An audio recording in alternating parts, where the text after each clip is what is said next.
करते हो, आप जीएसटी देते हो, आप अपना खून पसीना देते हो और पूरा का पूरा धन, पूरा का पूरा फायदा 20-25 अरबपतियों के हाथ नरेंद्र मोदी कर देता है।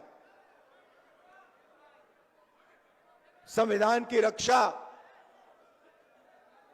सिर्फ कांग्रेस पार्टी का कार्यकर्ता कर सकता है। और मैं आपको एक और बात बोलना चाहता हूं कि यह विचारधारा की लड़ाई है और दो विचारधाराओं के बीच में लड़ाई है, यह भूलिए मत। एक संविधान की कांग्रेस पार्टी की विचारधारा, नफरत के बाजार में मोहब्बत की दुकान वाली विचारधारा, और दूसरी तरफ बीजेपी और आरएसएस की विचारधारा, नफरत और हिंसा की विचारधारा। इन दोनों के बीच में लड़ाई चल रही है और मैं आपको कह सकता हूं कि बीजेपी का मुकाबला विचारधारा से ही होगा, कांग्रेस पार्टी की विचारधारा से ही होगा, और बीजेपी का मुकाबला सिर्फ कांग्रेस पार्टी का कार्यकर्ता और उसकी विचारधारा कर सकती है।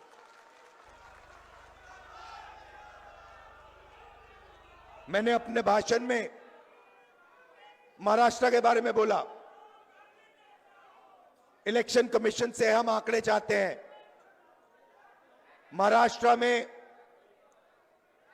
लोकसभा में और विधानसभा में 1 करोड़ वोटर का फर्क है। 1 करोड़ लोगों ने विधानसभा में वोट दिया और लोकसभा में वोट नहीं दिया था। हम जानना चाहते हैं कि इलेक्शन कमीशन से जानना चाहते हैं कौन लोग हैं, और हमने इलेक्शन कमीशन से कहा है कि आप हमें लोकसभा की महाराष्ट्र की वोटर लिस्ट दीजिए और विधानसभा की वोटर लिस्ट दीजिए, और इलेक्शन कमीशन हमें वोटर लिस्ट देने को तैयार नहीं है। यह देश के सामने सच्चाई है। अगला चुनाव बिहार में है और यहां पे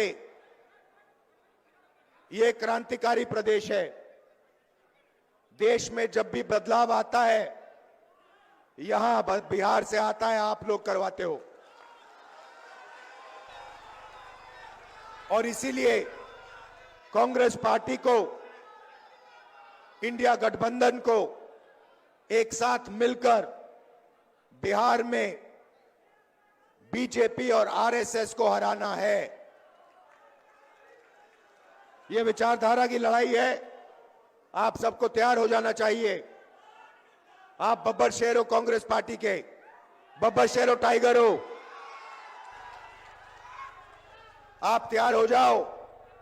बीजेपी और आरएसएस की विचारधारा को बिहार में हमें हराना है। इंडिया गठबंधन के साथ खड़े होकर बिहार में हम इसको हराएंगे। सब्सक्राइब कीजिए और बेल आइकन को भी दबा दीजिए ताकि आप हमारे आने वाली वीडियो का नोटिफिकेशन सबसे पहले पा सकें।